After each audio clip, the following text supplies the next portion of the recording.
السلام علیکم ورحمۃ اللہ وبرکاتہ۔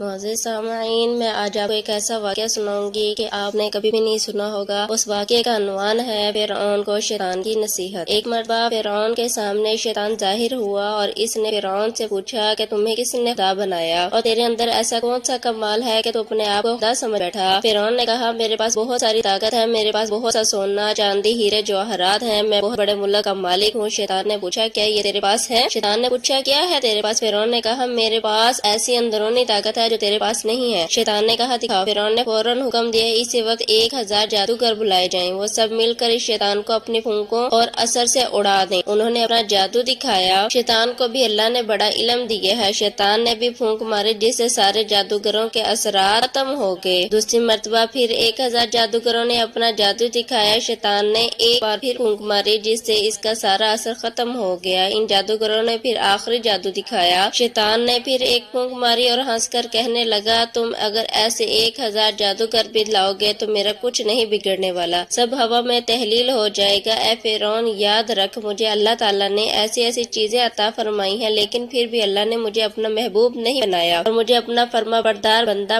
ماننے سے انکار کر دیا، اور تو خدا کا نافرمان ہے اور تو رب کیسے ہو سکا ہے؟ علماء کرام اس واقعے کے بعد لکھتے ہیں کہ انسان اگر خدا کی نافرمانی شہوت کی وجہ سے لے کرے، علماء کرام فرماتے ہیں انسان اگر خدا کی نافرمانی شہوت کی وجہ سے کر لے تو اس کا گناہ اللہ تعالیٰ معاف فرما دیتے ہیں۔ نفسانی خواہش کی وجہ سے اگر گناہ سرزد ہو جائے تو انسان اپنے گناہوں سے توبہ کر لے تو اللہ تبارک و تعالیٰ اس کو معاف فرما دیتے ہیں، لیکن اگر کوئی گناہ تکبر اور غرور سے کرے تو اس کی توبہ توفیق نہیں دیتے، یعنی تکبر اور غرور کی وجہ سے توبہ جیسی نعمت سے محروم ہو جاتا ہے۔ اللہ پاک ہم سب کو اپنے حفظ و امان میں رکھے، آمین۔ ما علینا الا البلاغ المبین۔ پلیز میرے چینل کو سبسکرائب ضرور کیجیے۔